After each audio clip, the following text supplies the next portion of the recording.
Thought for the day. Nourish yourself in a way that helps you to blossom in the direction that you want to go.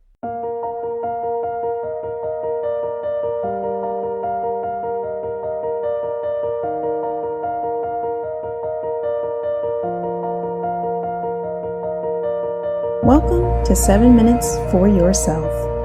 I'm Christina Aina, and I'm so glad you've joined me for what I believe will be 7 of the most enriching minutes of your day. Let's take this time to reconnect with ourselves and improve our well-being. In today's episode of 7 Minutes for Yourself, we are continuing from yesterday on our self-talk journey by discussing how to shape our inner dialogue to develop a winner's attitude. Let's continue. So, with regard to positive visualization, see yourself as you desire. Remember we said earlier, see yourself enjoying the success that you want. See yourself as you desire. And what will happen is your subconscious mind will say, well, this must be a command. This must be what you want. So it goes to work and it coordinates your words, actions, thoughts, activities, emotions, and so on, so that they're consistent with achieving and bringing that mental picture into your reality. If you interview successful people, it's a very interesting thing. If you interview successful people and you ask them on a regular basis, what do you think about? What are you thinking about now?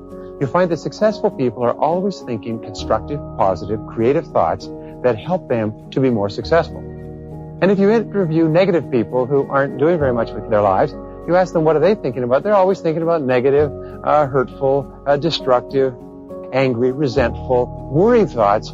And surprise, surprise, the more they think about them and worry about them, the more they draw them into their lives. Be careful. Your mind is very, very powerful. And finally, the third part of positive visualization is to feed your mind continually. Feed your mind continually.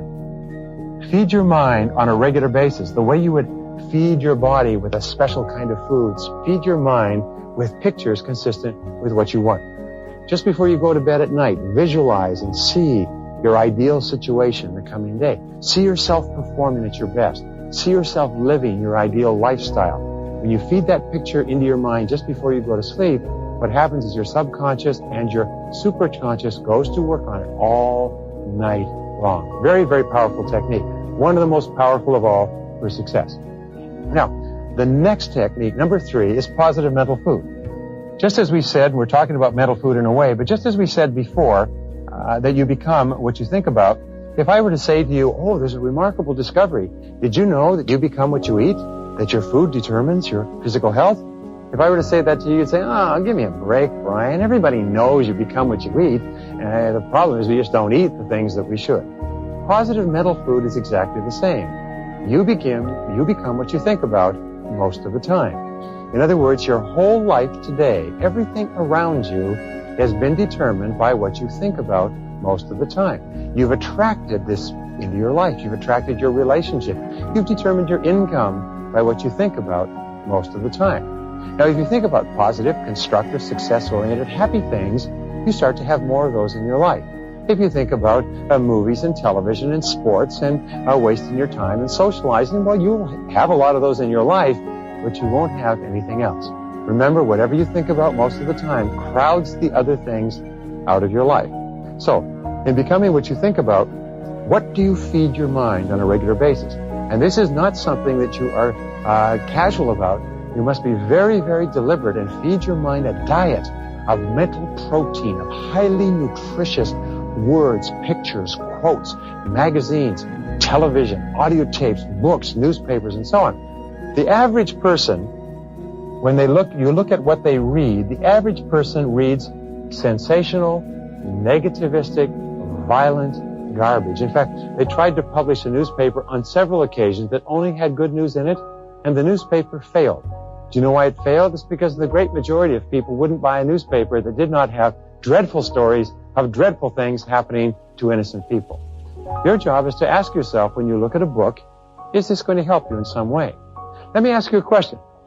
What do you think would happen to you if you read a whole lot of horror books, or a whole lot of murder books, or a whole lot of violence books? What do you think would happen to you if you read these books all the time? Do you think it would affect your mind? You bet your bit it would affect your mind. What do successful people read? They read books that are positive and constructive and success-oriented and uplifting and educational and motivational. If you read all the negative stories in newspapers day after day after day, you get the idea, by the way, that our whole society is falling apart. If you read negative stories in magazines, you get the same thing. Things that you feed into your mind have such an enormous impact on your mind. Make sure that what you're listening to, what you're watching, what you're hearing is consistent with what you want to accomplish. That concludes today's episode of 7 Minutes for Yourself. Please take a moment to rate and review the show on Apple Podcasts. Today and every day with your kiddo is a gift. Enjoy it. Thanks for tuning in.